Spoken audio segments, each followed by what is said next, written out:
Welcome back, everyone, to another edition of We Are Sophie. Haha. Welcome. It's been so long. It has been quite some time. I'm Danielle Marivette Hernandez, and with me I have, Melany Hill. hey guys. And if this is the first time you're tuning in and you're like, what? Because We Are Sophie. We are actors who were pitching ourselves for Sophie Beckett on Bridgerton for many years.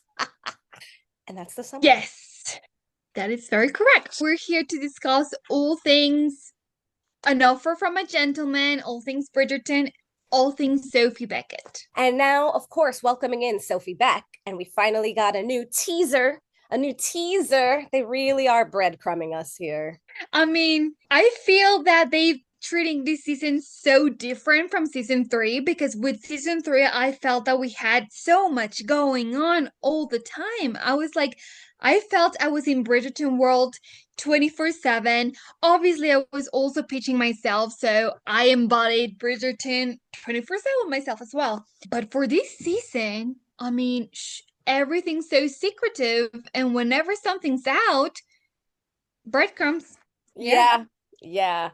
And I wonder, it feels like part of the reason everything is so secret is that is entirely the premise behind An Offer from a Gentleman. Everything about Sophie is a secret. Her existence is a secret for her entire life up until that moment. So there's something meta about it, I'm sure. If it's what you're saying, then they're brilliant because I like either when they treat the seasons, with the same embodiment of what they should. Penelope was a wallflower blooming and everything just seemed to be blooming all, around us. But Sophie's indeed a mystery herself. And even like Ben is kind of like the most secretive sibling, you kind of know less about him. So it makes sense. I mean, there is so much they don't know about him.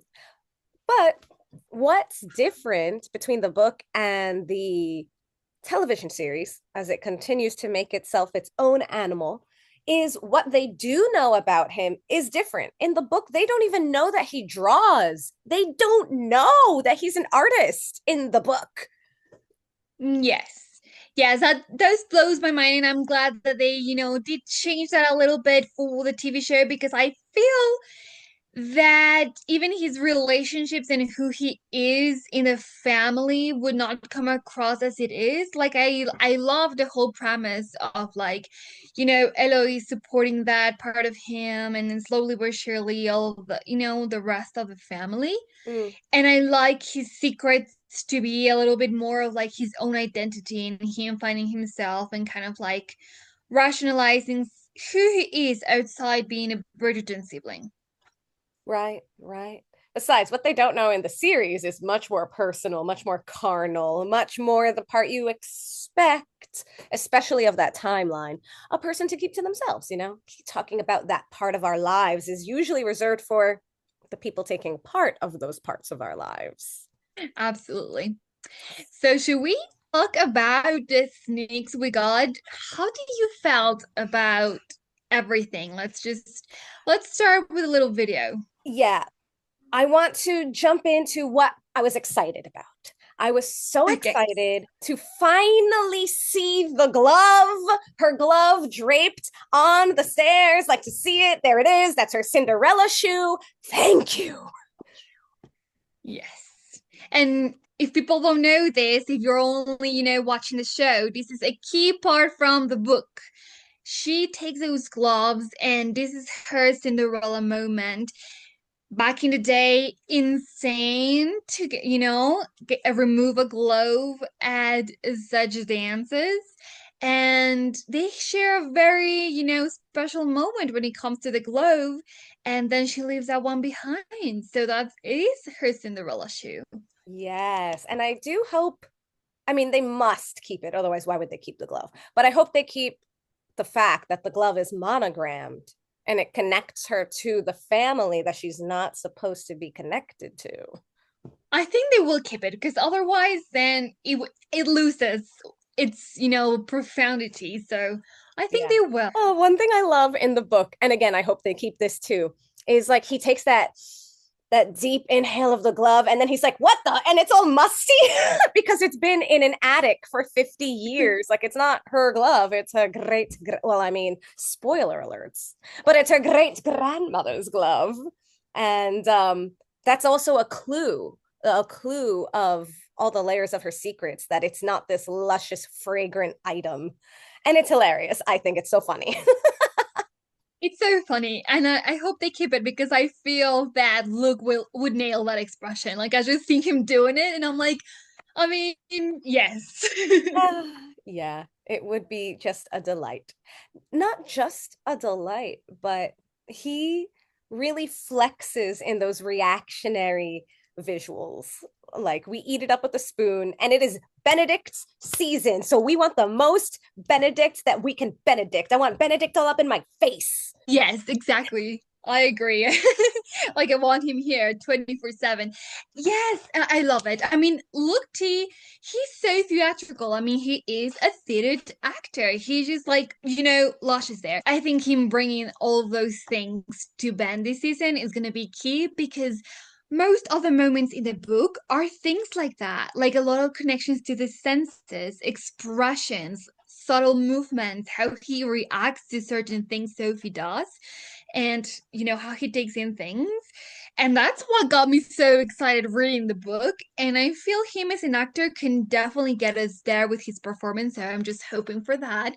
I Yeah. hope they gave him the space to give us all those moments. All right. So tell me, what did you like about the teaser?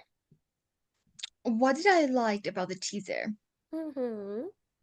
It was a teaser, so I'm trying to think Yeah. about something else besides the globe. I mean, obviously, I liked how this is gonna sound silly, but I feel how he embodied himself. Like I feel even him, kind of like the way he walked down the stairs and how can they kind of like grasp each other's hands. Mm, Even just with that, I felt that was a different Benedict than before because I feel we've seen him like being like very to himself, like up in the corner with the brothers and kind of not doing much. Then we got a more sassy version of him last season, of course. But I feel that him being the one to be like, I'm just gonna put my hand down here and the grasp and like the touch to someone else. Him being the one starting that, I feel that there's just a jump on himself. Like I don't see him doing that before whatsoever. Like I think he would just go down the stairs, do his thing, bye. Like this is just another girl going up the stairs. I feel that in itself is just telling me so much about him. As for Sophie, I was excited again, more of like wardrobe wise. Like I was excited to finally see the gloves, the whole gown, like kind of like getting more of that because we got the mask before, but I feel that is the first time we see him to actually like moving herself with the gown. And it brought so many feelings to myself because one side I was like, oh yeah, this is exciting, but I was still 100% in. And then there was this part of me who still was like, oh, damn it, you know what I mean? So it's been so quiet for so long that in my yeah. head I was like, I'm over this. I'm over the part of me mourning the situation. It's gone. I did not expect a tease to still bring something in me where I was like, ah, that was my moment. I needed to go up the stairs.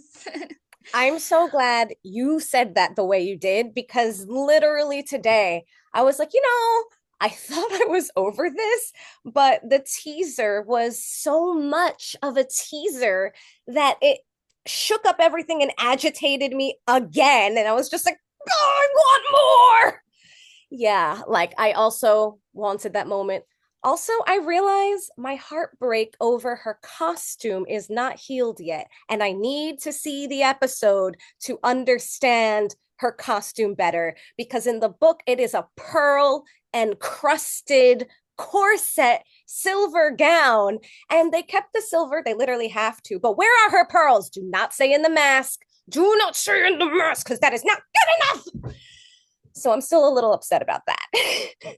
Yes, yes, I agree, especially because she's supposed to be grabbing a gown that is not even dated. It's supposed it's so I'm like, this is looks like it was just made for her in the moment.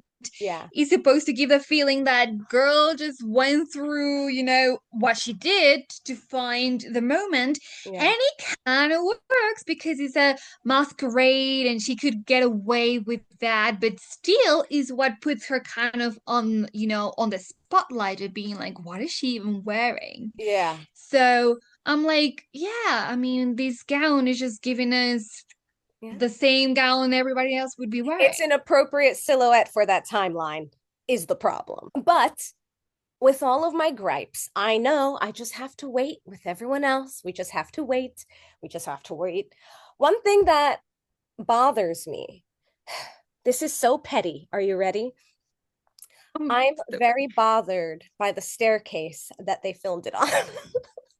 It's so oh my goodness. angular and blocky. I'm like, are we in the Featheringtons' house? No. Are these servants' stairs? No. This is some foyer somewhere, and it's not a grand, beautiful staircase. It doesn't have that sweeping element.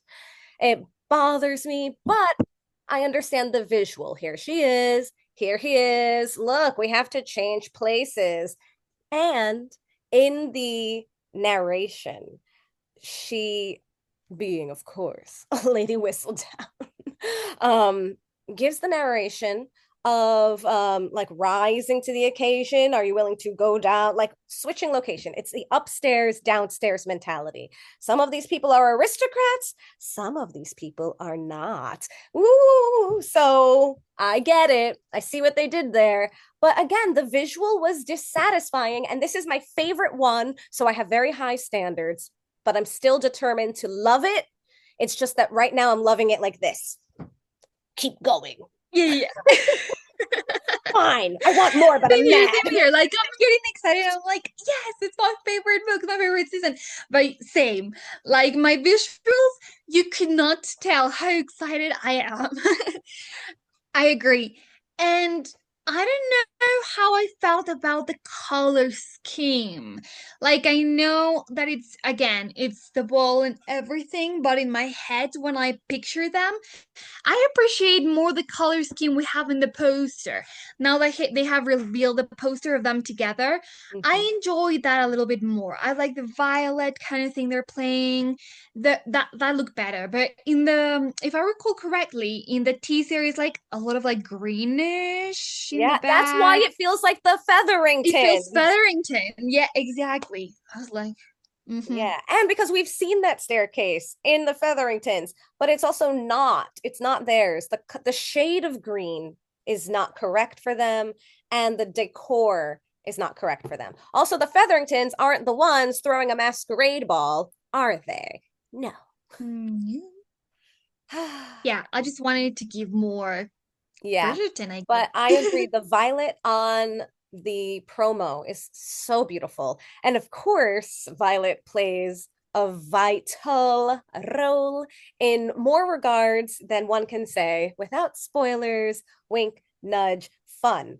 But it really does evoke the beauty in their faces and their skin tones. And we have light and dark. There he is all in black, there she is all in silver.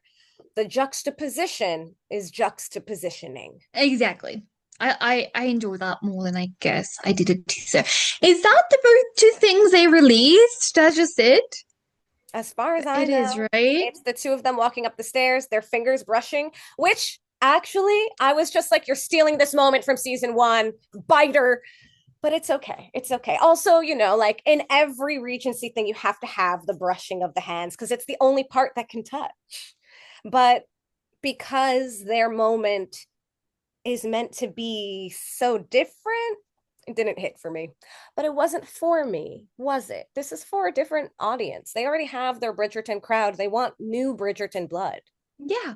Yeah, I agree. And I feel that, again, what every time we mention about like the Korean culture, the Asian culture that they're bringing in this year and everything, I feel they're doing their homework more towards, like you said, new breeder babies coming their ways and enlarging the fandom, not necessarily us, not Mhm. necessarily the book babies. Right. And I hope they find a way to also keep us, fed, because I'm like, I know you have me here, but we have expectations we hope you meet. Just because I feel this season is also crucial for what's to come. Like, I Mm. feel people have such mixed feelings around last season that I feel they have their expectations quite high for this one. And I feel this will kind of set the ground for Eloise and Francesca's story. Mm-hmm. Right? I have my own speculations and concerns and excitements for those series as well. But you make a good reminding point that there is a lot of bringing in of Korean culture. And because of that, I also have K-drama expectations, which the hand holding also, well, it wasn't hand holding, but the finger brushing, it would have to be like slower, more dramatic. Someone has to fall down the stairs and then he has to catch her in a swoop. Spoon feed For it to real. me, please. For real. I mean, I hope they get those moments in some way without, kind of like being too much. But I do think No, that, and I want them also, to be too much. for real, Sorry, go I on. just don't know. I just don't know. I'm just kind of think on where their heads at, like I'm kind of like trying to grasp where they at. Because I just know that Jessica had, very strong opinions about certain things.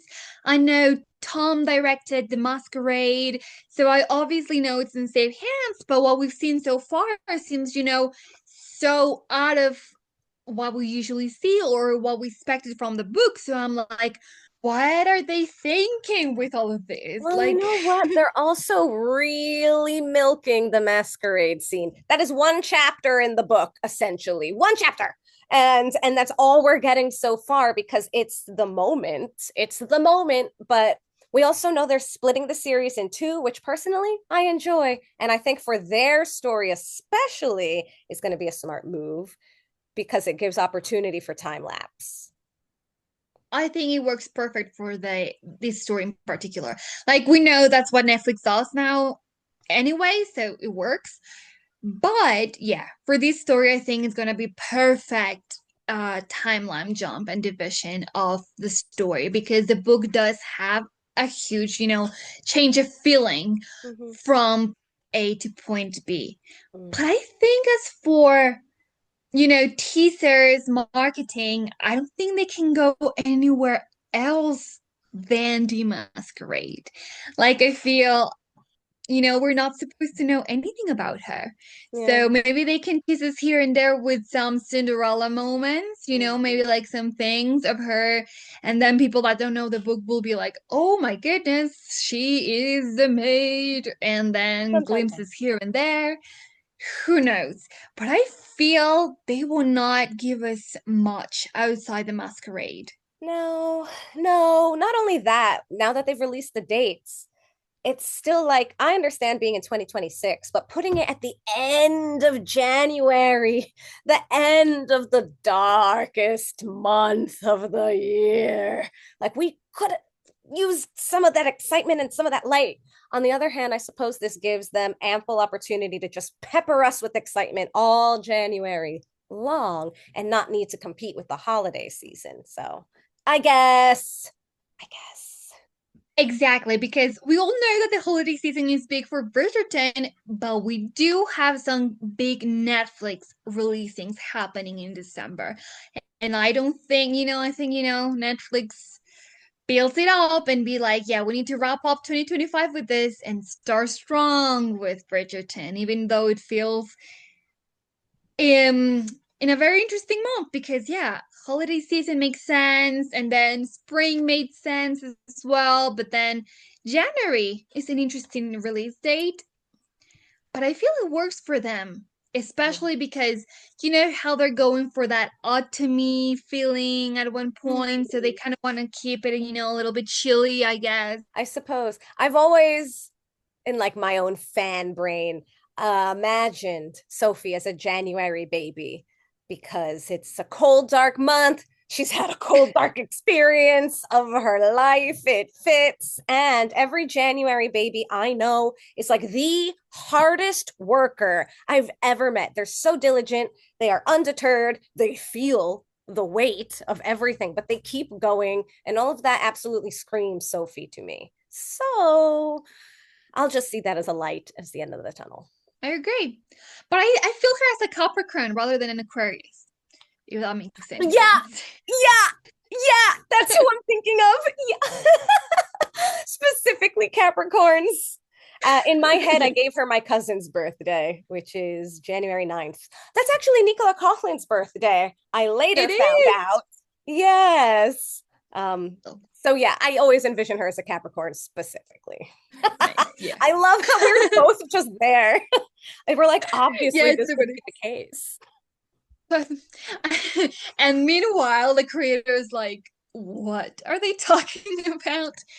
Important stuff. Hire us. We have so much to give this character. Right? Jess Brownell, Chris Van Dusen, Shondaland team. We're just saying, have you considered the star chart of the Bridgerton family? Because we have. Yeah. Oh, yeah. So Okay. we're going to get a lot of the Masquerade teasers. The only question I have for the break in the timeline, the 4 episodes and the 4 episodes, is that chronologically, for the way the book goes, I don't see the 4 episode mark being where that timeline break would fit. So I don't know what No. they're actually going to do. And we have to wait and be surprised. And I keep wanting to know. We will be surprised. I mean, we can guess third episode will be kind of thinking book wise, but then again, we don't know how much they're actually going to take on each thing. Is the first episode just going to be the masquerade, or are we also getting more stuff? How long are going to be these episodes? You know, Mhm. how much are we looking into this? Because, yes. I mean, it cannot be 4 and 4 episodes. That just makes no sense book wise when it comes to the timeline, so we'll see. But Mhm. they're definitely leaving us with a cliffhanger, so we Right. can So, speculate on what that could be. yeah.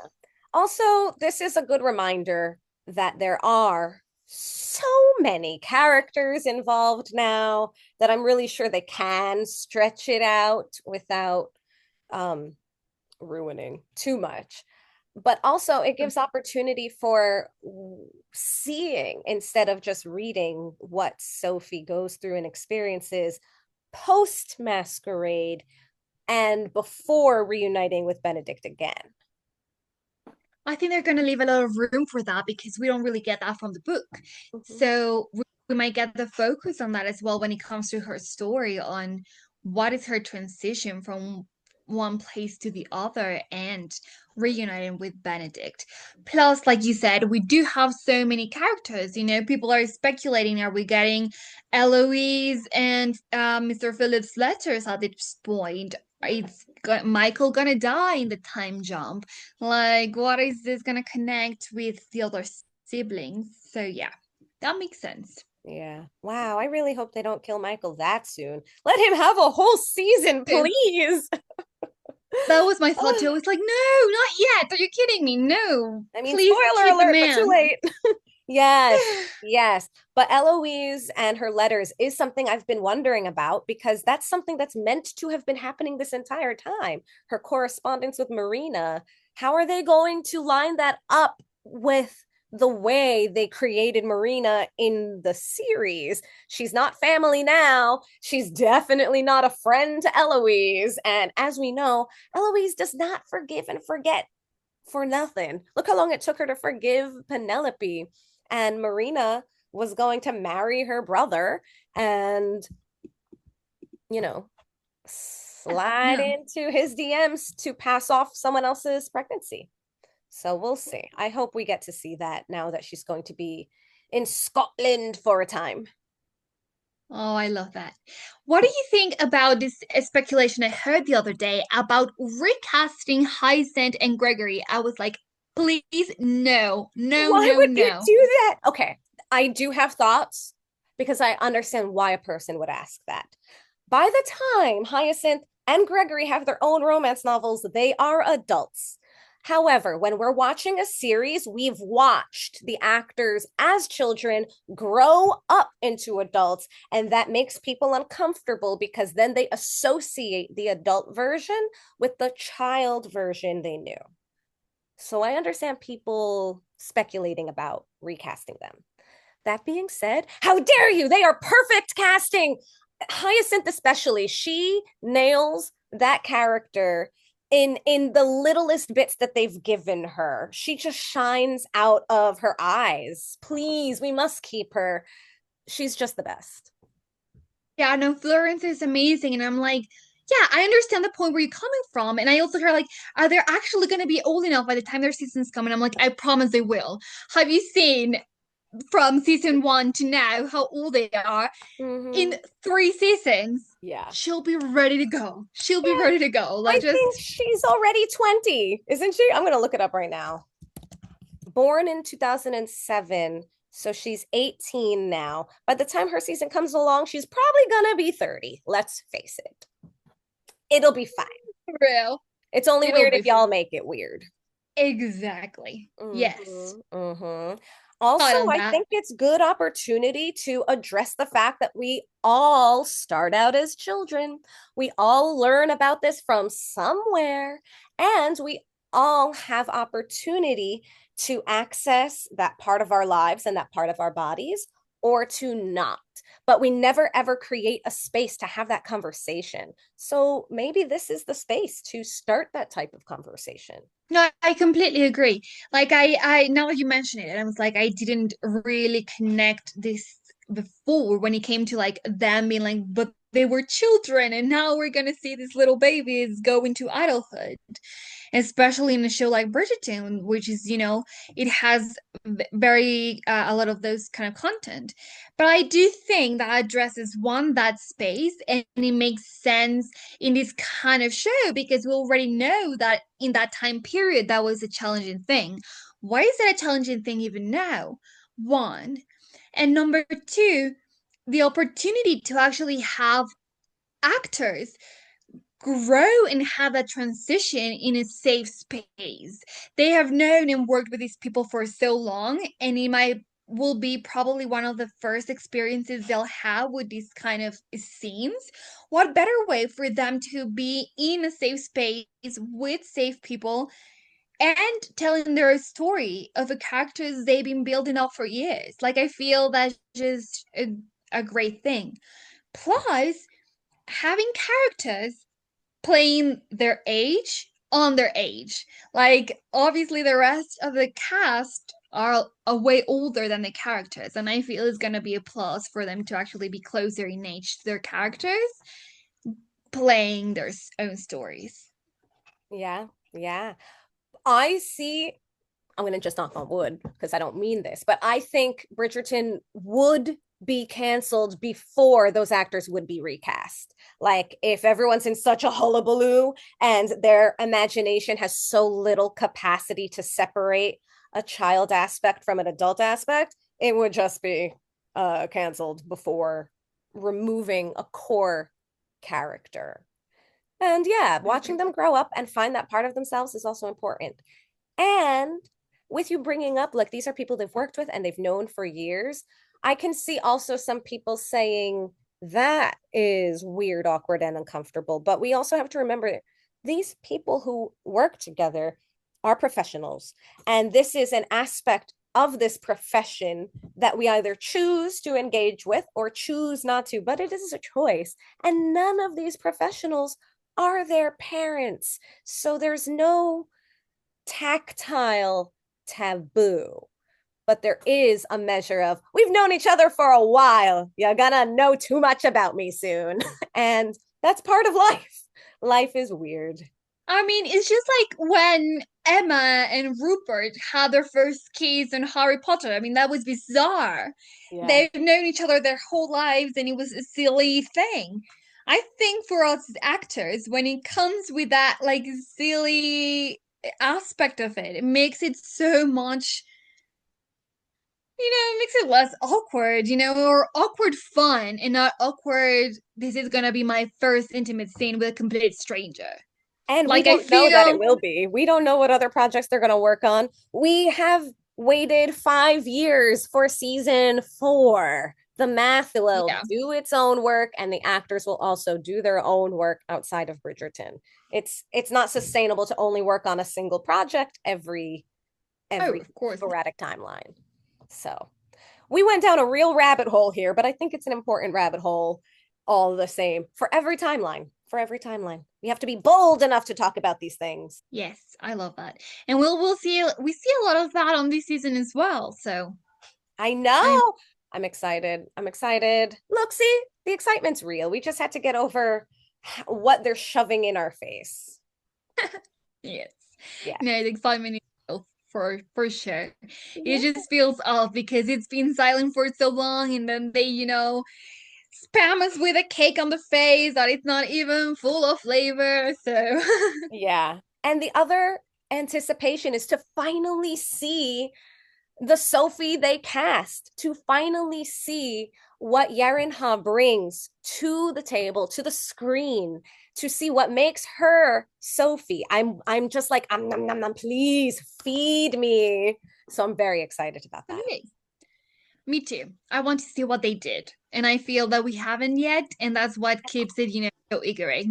Yes, give me their banter. I'm hungry for it. Uh, yes. All right. Any final thoughts or notes?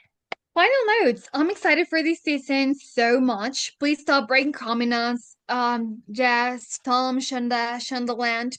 Please, we love you. We want more. Feed us. But more than anything, I just feel that this story is so special for us that slowly but surely we keep ourselves part of it in a new version of it. Yeah. And we're embracing it differently, and I feel that it also helps with our own journey and the baby steps that we have to take on this, so we are prepared for January, and we know we see it in front of our screens full of excitement, even if we tear a little bit. Yeah. Yeah, bring it on. Anyone who has stayed tuned and watched with us, thank you so much. Like, comment, tell us your theories. Tell us your theories. Yes, please, like, comment your theories so we can discuss them here because that's so fun. Yeah, and it feeds us in the meanwhile, and we're hungry. All right, Yes. I'm gonna say farewell for now. Sayonara, adios, au revoir. How many more can we think of? Arrivederci. And of course, bye.